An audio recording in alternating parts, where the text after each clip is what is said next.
Hi, guys. All right, so I'll pick up with where we left off in chapter 4. Yes, 4.4, divergence and curl. Let me just remind you of the definitions of divergence and curl. There's the divergence of f, and here's the curl of f. These are for vector-valued functions. So the curl of f is also written as del cross f, and it is equal to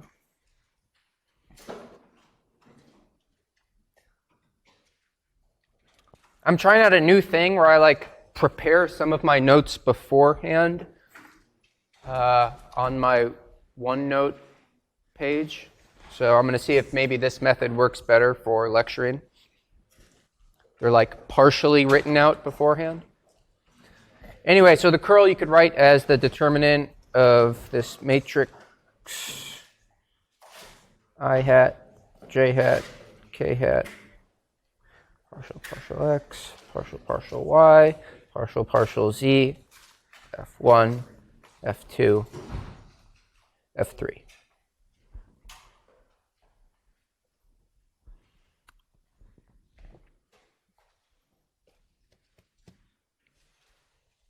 Okay, and then here's a theorem that we had. This is still review of what we did last time. We had a theorem which said, what was it? It was that the curl of a gradient is 0. So if I take the curl of a function, and the thing that I'm taking the curl is itself a gradient,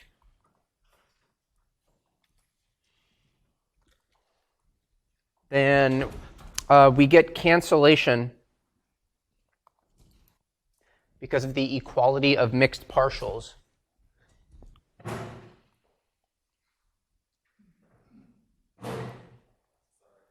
Everything exactly just cancels out, and you get 0 if you try to take the curl of something that is already a gradient. So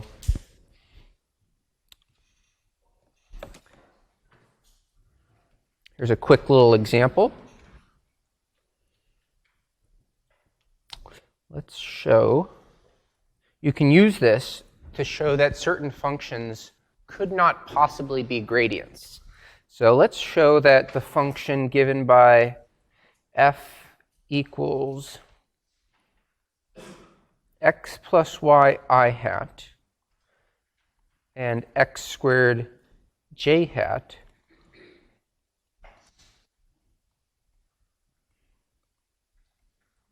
is not a gradient.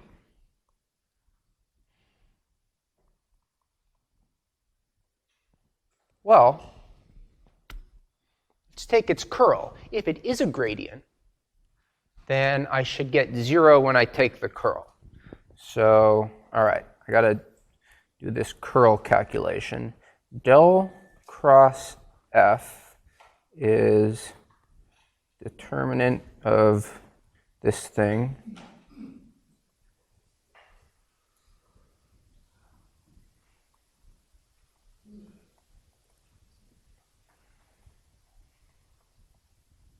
Okay, let's see, x plus y, x squared, 0. So I get I hat times, I hat is this times this minus this times this. Oh, well, that's just, both of those terms are 0. And for j hat, let's see, that'll be this times this, that's 0. This times this, that's also 0. Finally, for k hat,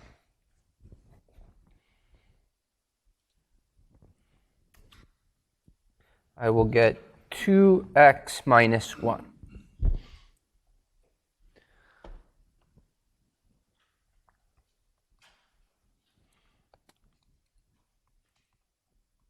Since I did not get the 0 vector, f cannot be a gradient.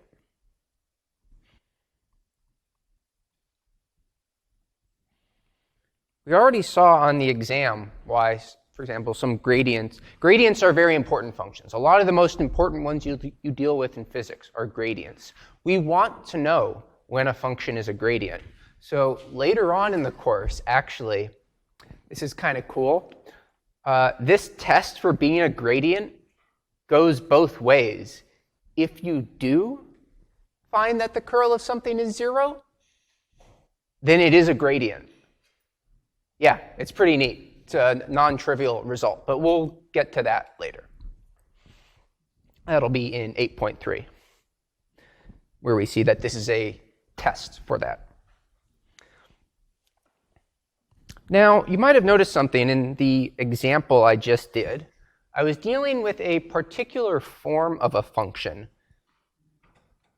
The function in the previous example, it only had 2 components, and they only depended on x and y. So in general, if we have a function where it only depends on x and y, and it only lives in the xy plane, oops, I should say if. So if we have a function that it's really like a 2-dimensional, this is really a vector field in the plane and not in R3. So when you have a function of this form, then what happens when you compute the curl? Well, I won't repeat the whole calculation, but it'll be similar to the example that I just did.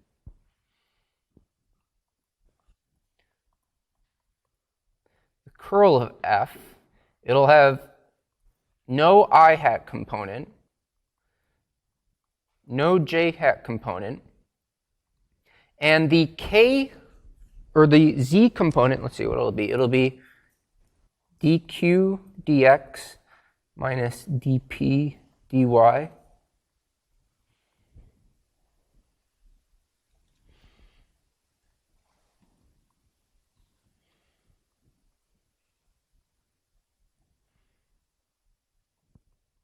So because these types of planar vector fields come up particularly often, they're particularly useful, especially in fluid mechanics, by the way, when you talk about 2-dimensional fluids. This is actually the definition of vorticity for 2-dimensional fluids, but we have a special name for it in this class, and it's called the scalar curl.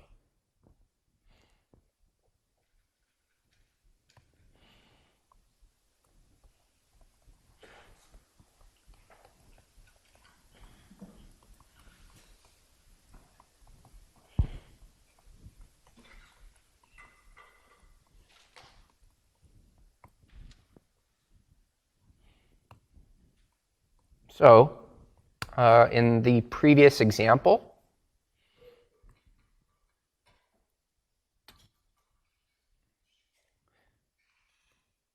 the one that I just did where f was, what was it? It was x plus y I hat and x squared j hat. That would be the type of function that we could find the scalar curl of.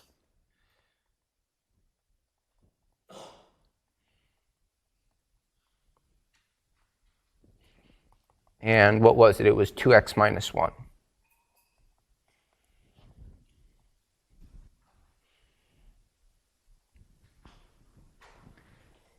Any questions?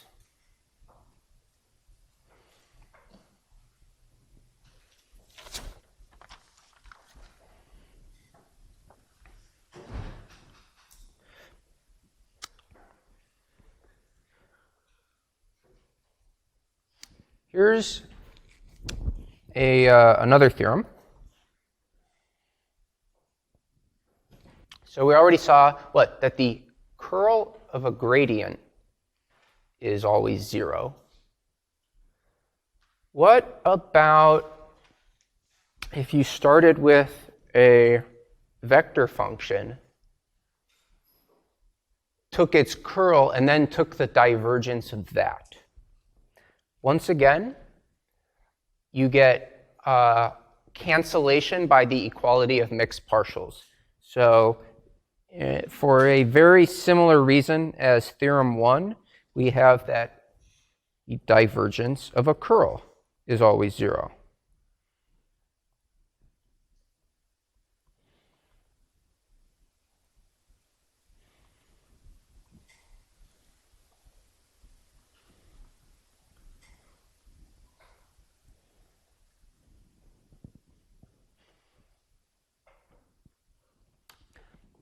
How would we prove this theorem?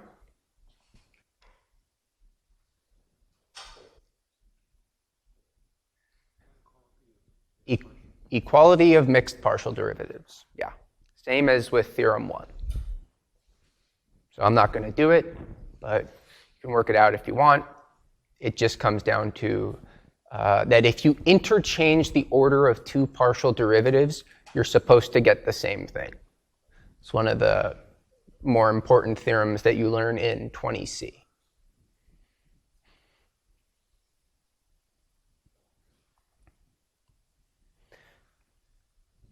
In class Wednesday,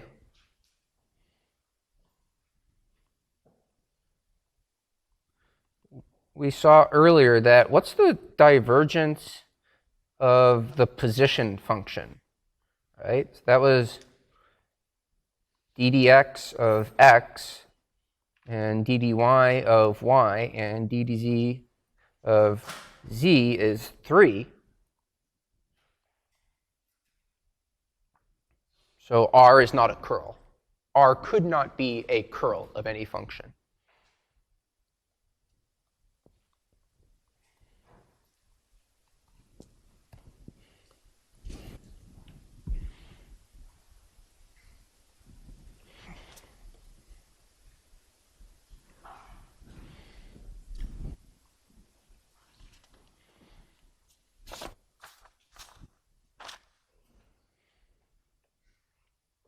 Okay, once you have these basic differential operators, you can start constructing like more operators out of the basic ones.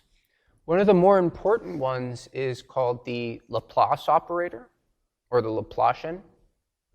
This one's actually super important.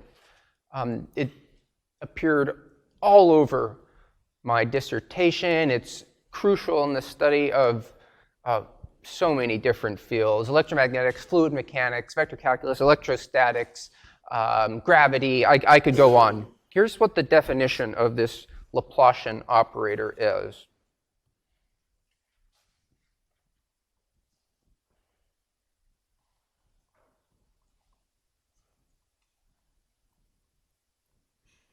Usually, we just call it the Laplacian.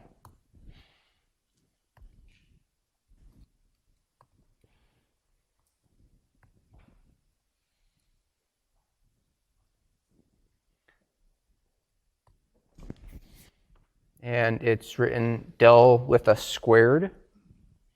So it operates on scalar fields.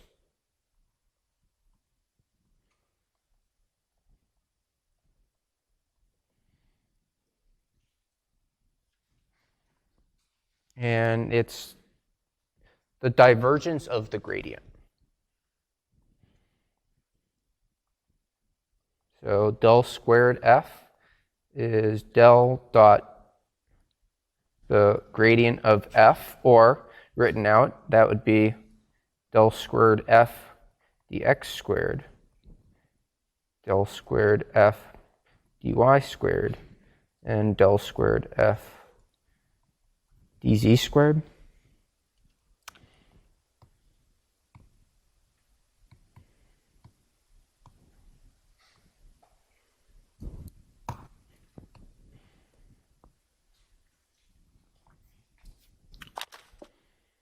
It's kind of like the the higher dimensional version of the second derivative, actually.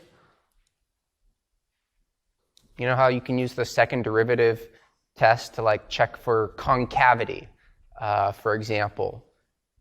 In higher dimensions, you would use the Laplacian to check for concavity. I could talk about Laplacians for way too long. I'm going to have to control myself. But some of the most important equations in the field of differential equations in physics are written with the Laplacian, such as the heat equation, wave equation, just to get started. Okay, see, I'm already starting to talk about it too much. But here's a really important example that I'll do with the Laplacian. And this relates to a question that was on the exam. So I'm going to talk about this example for a while. We're going to compute the Laplacian of what function is that? I would appreciate if people started knowing what is 1 over r by name. Give me some other names for 1 over r.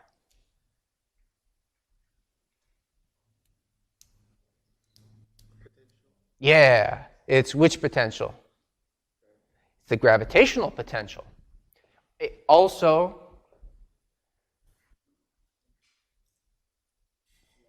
the coulomb, yes, the electrostatic potential. So up to maybe like a minus sign and some constants. But yes, so I'm saying 1 over r, which is 1 over the square root of x squared plus y squared plus z squared, is up to some constants, which we don't really care about, is the gravitational potential.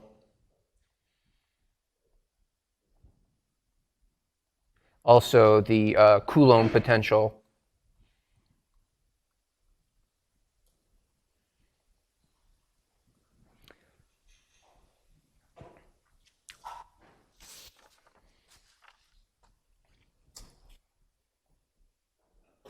So let me talk a little bit about this problem that was on the exam. Okay, as it seems like a lot of people had trouble with this. So during last week before the exam, on the Wednesday before the exam, I did a sort of brief review of what we were going to, of what was going to be on the exam. I pointed out a bunch of theorems, and I mentioned one example that I wanted everyone to look at. That was the one in blue. I think that was the only thing I said, only example I specifically pointed out during that whole review. So that was this right here. And if you worked out this example, this in blue here, it would have helped you on the last question on the midterm. Okay, so let me show you what that question was. It was about the force of gravity. So a problem that I made up. So this is the midterm question that I'm talking about. You had to do some calculus on this function r, the radial distance function.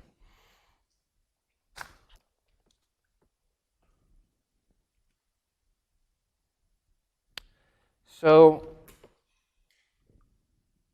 this, by the way, also came up on the homework a few times. So I'm talking about, in this test question, how do you compute the gradient of ln r? There was a homework question that also asked you to do the same thing. The homework question that I'm talking about was, where is it? Oh, this one, yeah, number 19. So in order to do this homework problem, how did you do problem 19? You had to, in order to do this problem, you had to compute that the gradient of 1 over r was negative r over r cubed. You had to show that, or at least know that, preferably show that, in order to do this homework problem. I noticed most students got this homework problem right. So I was kind of surprised when they couldn't do the test problem. Right? Because how could you do the homework problem if you couldn't do the test problem? So I think that maybe some people were just getting answers from online or from some other source, which I was talking about at the beginning of class, like the danger of just looking up answers. I said, it's kind of a waste of everyone's time if you do that, and it's not going to serve you well in this class when it comes to exams. I feel like this was an illustration of that. And even if maybe you're really struggling with a problem and you do consult some help, you shouldn't put something down on your homework that you don't understand. I felt like some people put this answer down but didn't know why it was the answer. So I'm going to show you here now. We're going to talk more about this as to how you would show that the gradient of the gravitational potential is the gravitational force. So let me do that now.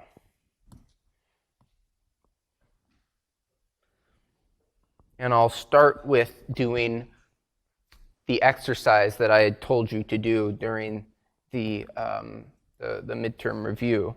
Well, when I was reviewing the topics for the midterm, rather, in class. What is gradient of r, just the distance function? In other words, what is d dx of square root x squared plus y squared plus z squared, d dy of x squared plus y squared plus z squared, d dz of x squared plus y squared plus z squared? Well, these aren't difficult partial derivatives to compute. So let's just do the first one. d dx of x squared plus y squared plus z squared is, I get a 1/2 x squared plus y squared plus z squared to the negative 1/2 times 2x. 2's actually cancel out. And you could write that as x over that square root, or x over r. Any questions on that? Please let me know. Now's the time. Okay.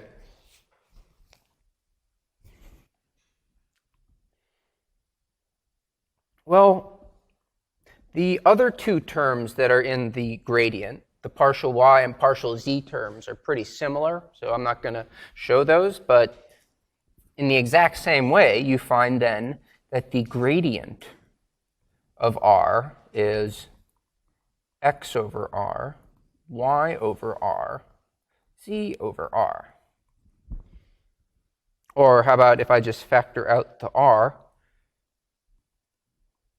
I could write it as position vector of r divided by the length of r, which is the same as r hat, right? All just equivalent ways of writing the same thing.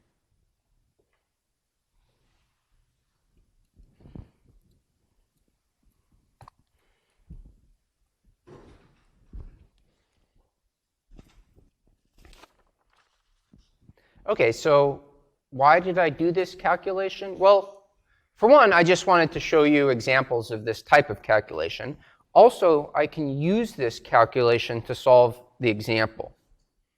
And here's how.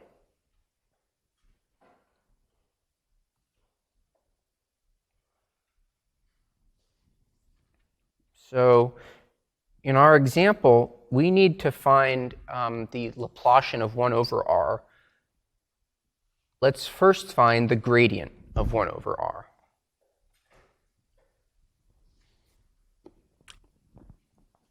So this is partial x of 1 over r, partial y of 1 over r, and partial z of 1 over r.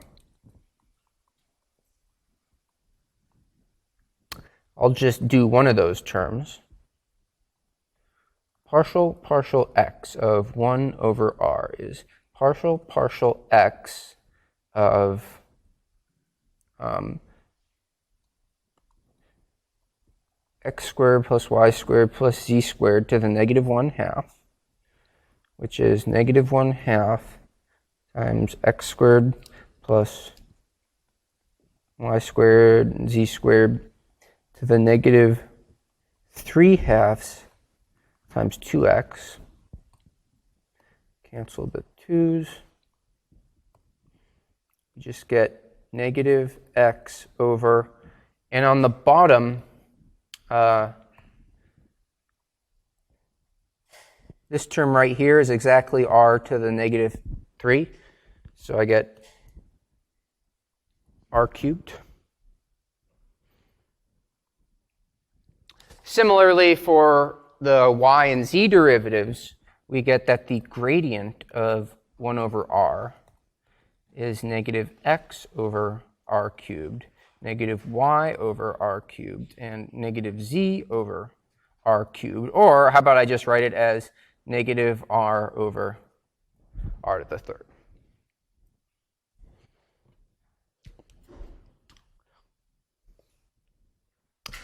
Or here's kind of a alternate way.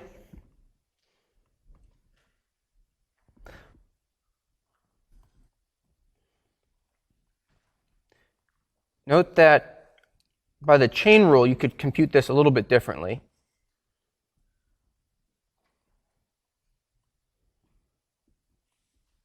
Partial x of 1 over r is the same as partial r of 1 over r times dr dx.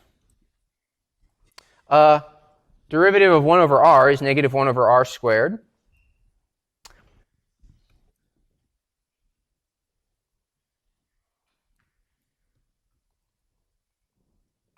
And dr dx, I just did that calculation a little bit. Where is that? That is, oh, that's right here.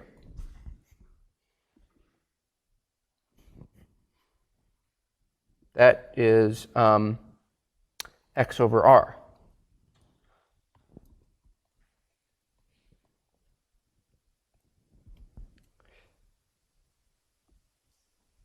Thus, the gradient of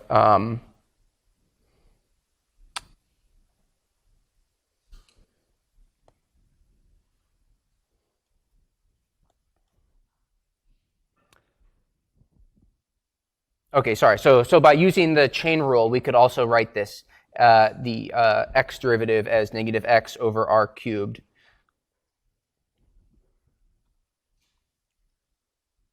Which again gives us the same result for the gradient, that the gradient of 1 over r is negative r over r cubed.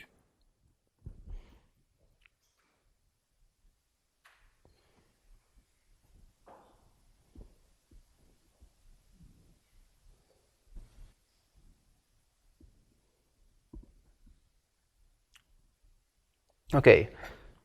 Any questions on this so far?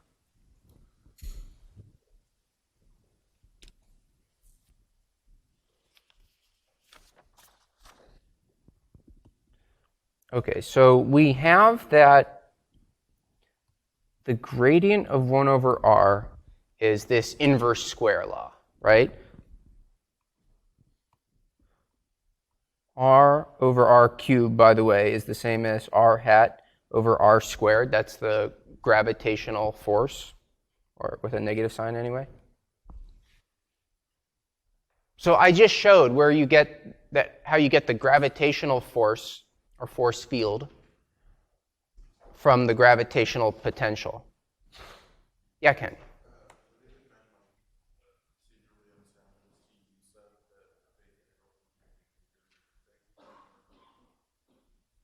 On the exam? You could, yeah. You could do that. Yeah.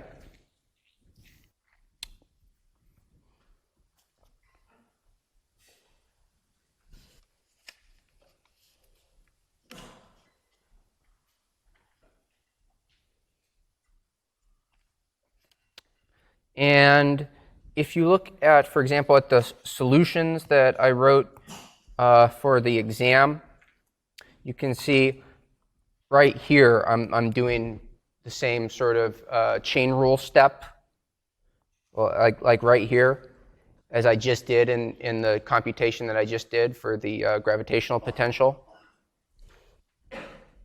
So I want to make sure that you all understand this solution. Because like I said, we're definitely not done with 1 over r. That function's going to keep coming back in this class.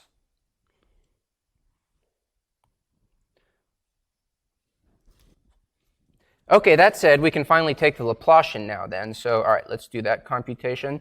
This one will get a little bit uglier. So the Laplacian of 1 over r, which was del dot the gradient of 1 over r. So that'll be partial x of the x component. Okay, the x component is, oh, that's this right there. So negative x over r cubed. Similarly for the y and z components.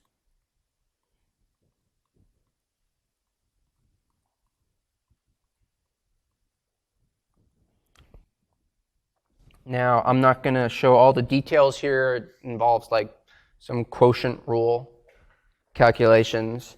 It's not that bad. It's just more than I'd like to spend time on. So you should do this and find that you're going to get 3x squared minus r squared over r to the 5th for the first term, 3y squared minus r squared over r to the 5th for the second term, 3z squared minus r squared over r to the 5th from the third term. Adding those together, we get 3 times x squared plus y squared plus z squared. Oh, well, I get minus r squared minus r squared minus r squared. But that's 3r squared minus 3r squared. So all the r squareds actually cancel each other out, and we just get 0. Yeah, so I just showed that the Laplacian of the gravitational potential / Coulomb potential is 0. That makes it a very special function, by the way. That makes it what is known as a harmonic function. You don't need to know that, but just FYI. There's a whole field of math called harmonic analysis, which is devoted to functions like that. So, having shown this, there's 2 problems on your homework from this section, which are basically continuations of this problem that I just did. So let me show you what those 2 problems are. Where is it? Where did I put it? I thought I had it here somewhere. Ah, right here. Okay. There. These 38A and B. These are 2 problems that are on your homework that I want you to do very carefully. I've instructed the grader to grade your answers carefully. He doesn't always grade very carefully, unfortunately, but I told him he better grade this one carefully.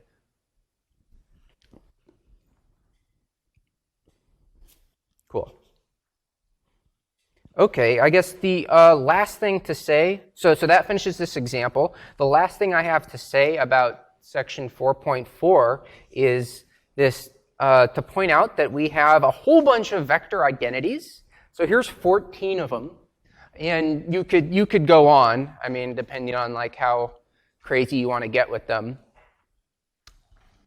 And some of them can be quite ugly to prove, but in theory, it's all straightforward. Just plug it in and crank out the computations, and they should all work out. I was almost tempted to try and like have someone pick a random one and try to prove it, but that would probably, it would take too long in class to do one of these.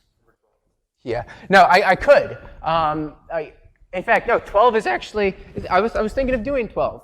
I'll tell you right now, you use number 7 to do number 12. And you just do the product rule. Anyway, yeah, so we have better things to do, I feel like. But you should know that these exist, and it will occasionally be useful for you to make reference to them. To some extent in this class, to a greater extent if you continue on taking classes that use vector calculus. For example, if you study electromagnetism, these could be very useful.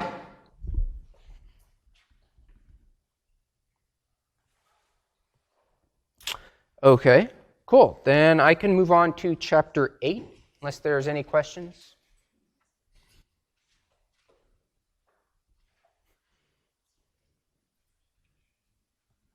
All right, so we're in the home stretch in this classroom in that there's only 4 more sections left in this class, but they're big ones.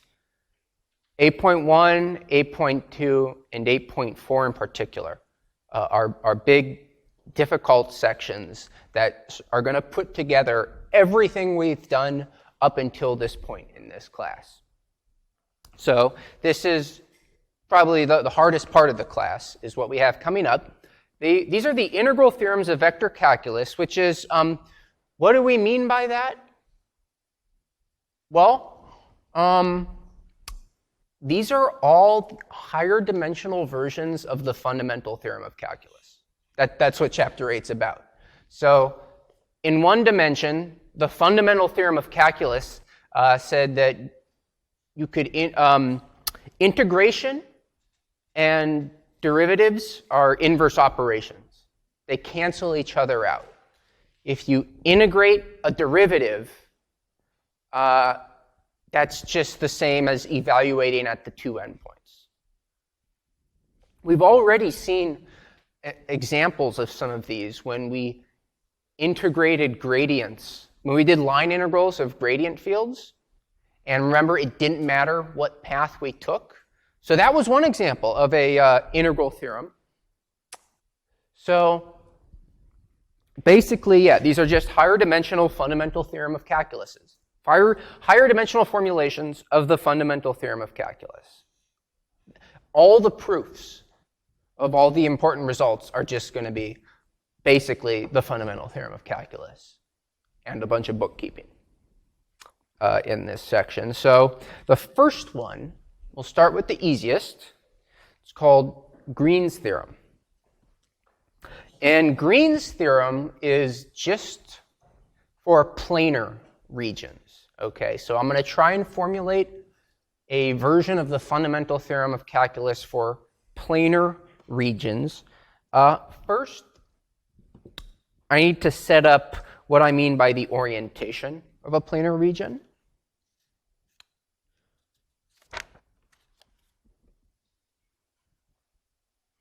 So how about if we let D be a y-simple region in the plane.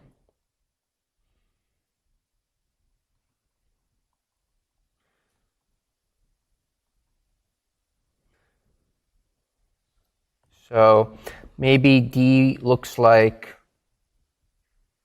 this.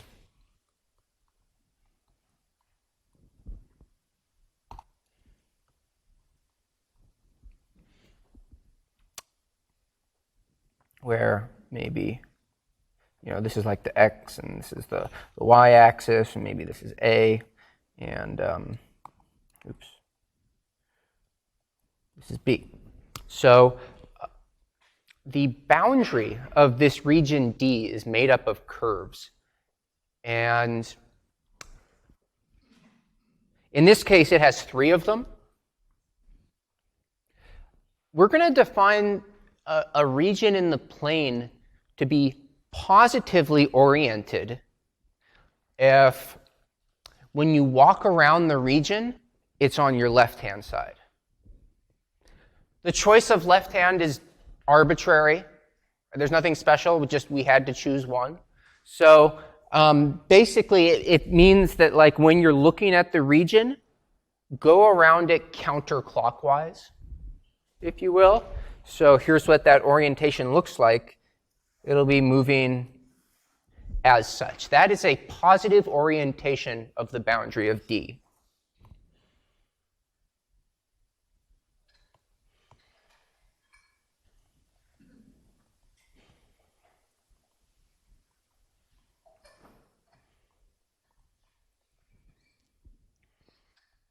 And if, let's say I call the boundary C, then we're going to call this C plus, okay, is the positively oriented boundary.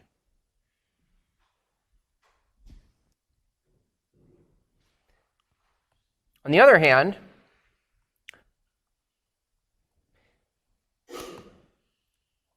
if this is D and we go around in the reverse direction, let's say like this, and like this, and like this, this would be a negative orientation for C equals boundary of D, and we're going to call it C minus for now, for the purpose of the theorems that we need to set up.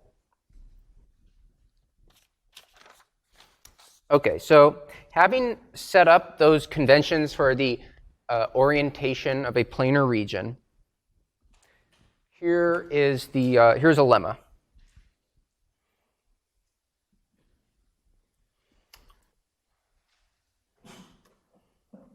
And basically, this lemma is just preliminary to Green's theorem, which says, let's say if D is a Y-simple region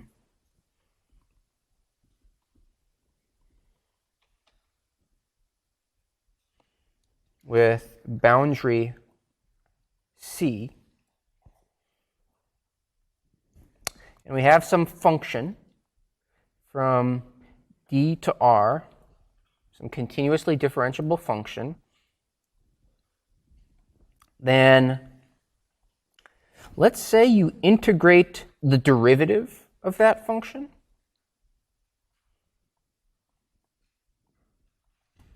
over the region. That's the same as integrating the function around the boundary.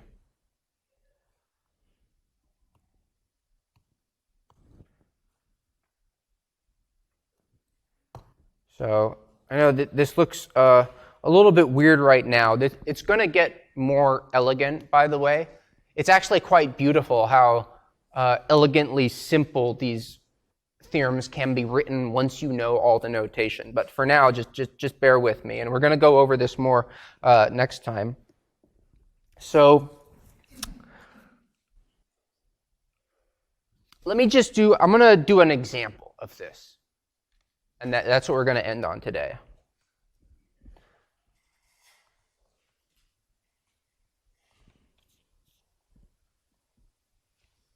So let D be the unit disk.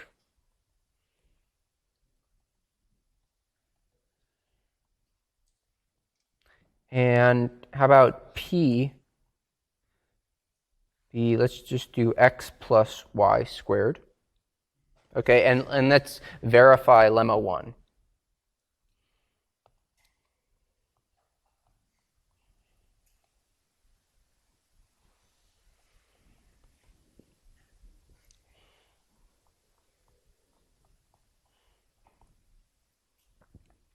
So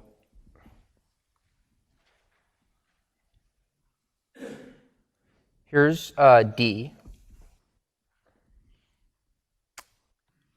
The boundary of D is the unit circle.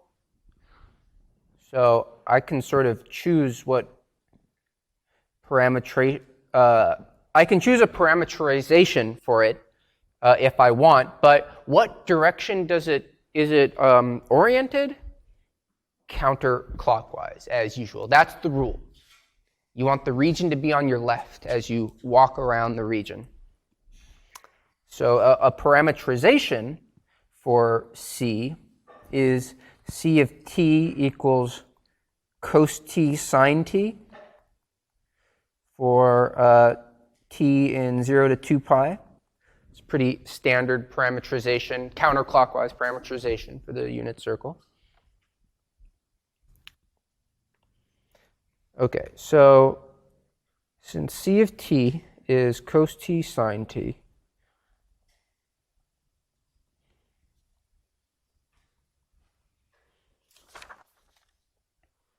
what is dp dy? It's 2y. So what is the integral over d of dp dy?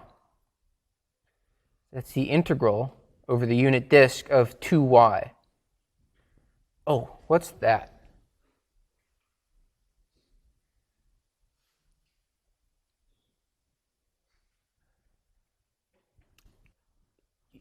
You have no idea how much I wanted to put a problem like this on the midterm. I couldn't fit, all the different problems I wanted to. By the way, that midterm underwent like 10 different revisions. Each time I made it, I cut problems off and made them simpler. Like I had to toss away so much. And a lot of them were ones where like you just get 0, by symmetry. As graders, we like that. It's super easy just to see if you did it right, So this one is an integral of an odd function over the unit disk. It's symmetric across y equals 0. So this should just be 0 by symmetry.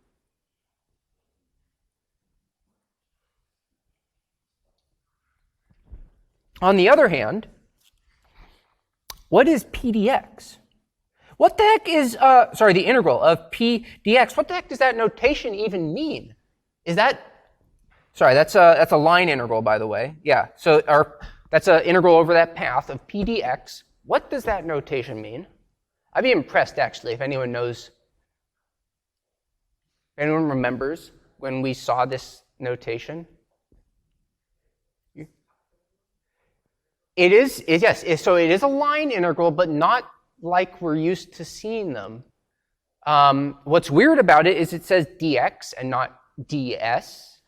So let me show you a snapshot of the line integral stuff, which had what is called the differential form of a line integral. So we're dealing with something that looks like this, where in our problem, f2 equals f3 are both 0. If there's only an f1 dx term, and it's just equal to this. So let me just apply that to the problem so I can get an answer. So p dx, this will be the integral from 0 to 2 pi of p of c of t dotted with the x component of c prime. So I'll just write dx dt dt where x is equal to cos t. Okay, so let me just do this calculation. Oh, you're right. Thank you. That's a dx. All right, so we get 0 to 2 pi cos t plus sine squared t times negative sine t dt. Now, I won't make you do, I won't go through all the details here, but you can check this if you want. I'll just tell you what you get after you do this integral. You get cos t plus cos squared t over 2 minus cos cubed t over 3 evaluated from 0 to 2 pi, and what is that? Yeah, right. Cosine is the same as all that. So indeed, we get the same answer, for the line integral as for the region, the two-dimensional.